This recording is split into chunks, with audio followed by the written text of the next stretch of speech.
perceber que a nossa união é tão forte e tão poderosa. Eu acho que terapia nenhuma no mundo dá conta do que uma reunião de mulheres dá. E é muito bonito, é muito gostoso. Então, eu sinto que ao fim de todo encontro, eu saio mais fortalecida. Como se eu precisasse me nutrir com essas mulheres ao redor. Então, o bordado é fundamental. É como um remédio que não dá pra ficar sem tomar ele. tem que acontecer. Eu aprendi com 6, 7 anos com a minha avó paterna, que a gente ficava em casa sem muito o que fazer. Ela, não quero ninguém ocioso, vou ensinar vocês a fazer tudo. Porque minha avó sempre foi muito antenada com as coisas e falava assim, ela sempre tinha um ditado: você nunca vai depender de ninguém, minha filha, principalmente de homem.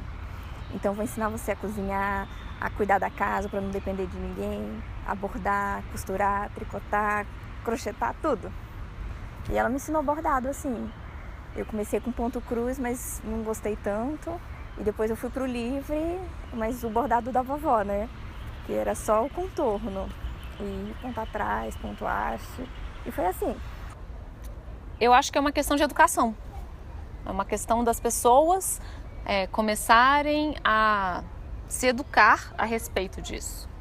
Porque isso se perdeu muito, né? E, como eu te falei, eu imagino que seja por causa da desvalorização do lugar da mulher na sociedade, entendeu? Porque não adianta a gente fingir que esses artesanatos não são femininos. Eles são, via de regra. Isso veio de uma tradição feminina que é passada de mulher para mulher. 90% das jovens que eu conheço que hoje mexem com isso, elas aprenderam com as mães e com as avós. Eu sou um pouco uma exceção, né, assim, nessa história, mas eu trago isso no talento, na facilidade que eu tenho de aprender, né? Eu vejo que isso é um resgate, e eu senti isso, foi um resgate do feminino na minha família, né?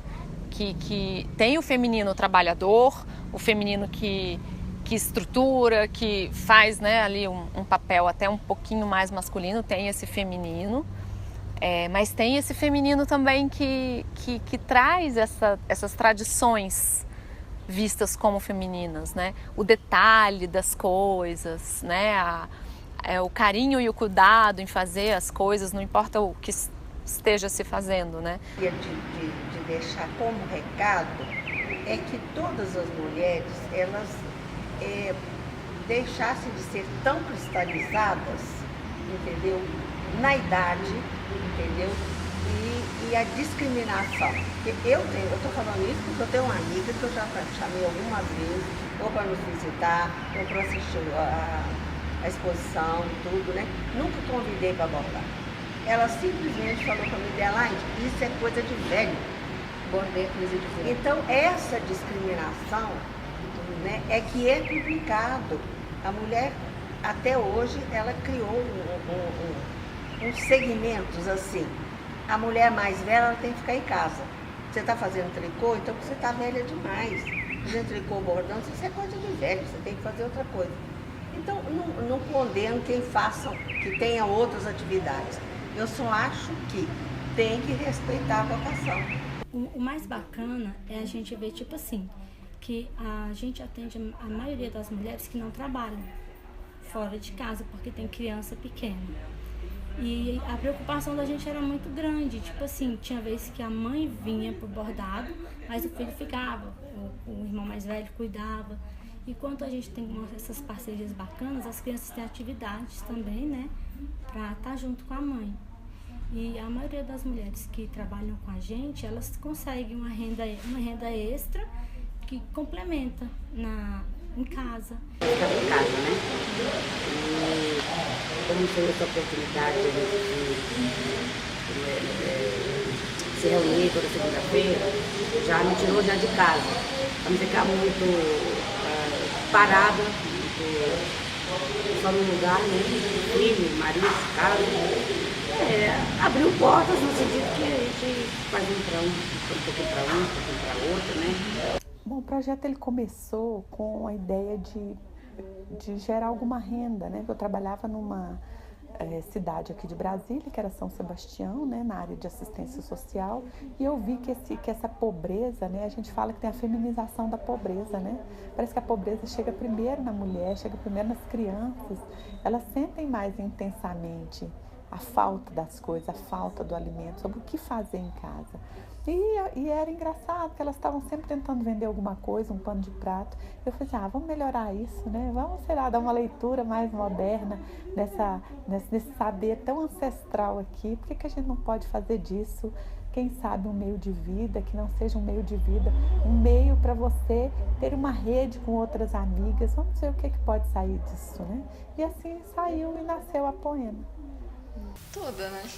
Porque o bordado em si, pelo menos o bordado que minha avó fez e que minha mãe conheceu, era um bordado opressor, porque as mulheres eram obrigadas a bordar por uma série de questões, para ser uma boa esposa, para ser uma boa dona de casa.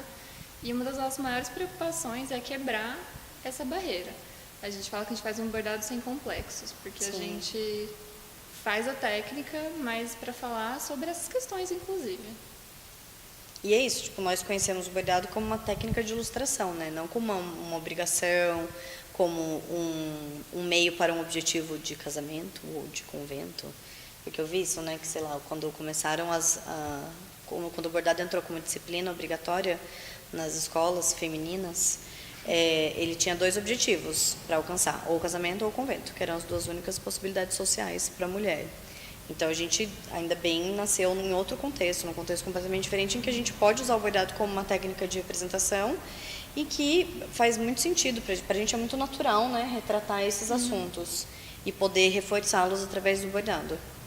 É muito legal que, às vezes, até as senhoras que entraram em contato com o bordado nessa época, quando vem os nossos bordados, falam: Sim. Se eu pudesse bordar isso, eu ia gostar de bordar. É verdade. Fala, isso aí eu queria bordar florzinha, não gosto tanto de florzinha. Vaquinha. Vaquinha, galinhinha. Não tem como a nossa geração falar de outra coisa, né? E eu acho que a gente fala mesmo e é interessante porque a gente ganhou mais uma maneira de falar desse assunto. Então, assim, eu acho que a manualidade, ela tá muito na gente, ela faz parte do feminino, né? Isso não quer dizer mais poder ou menos poder, né? Eu acho que faz parte do meu universo, né? Como mulher, bordar, costurar, como fazem outras coisas, né?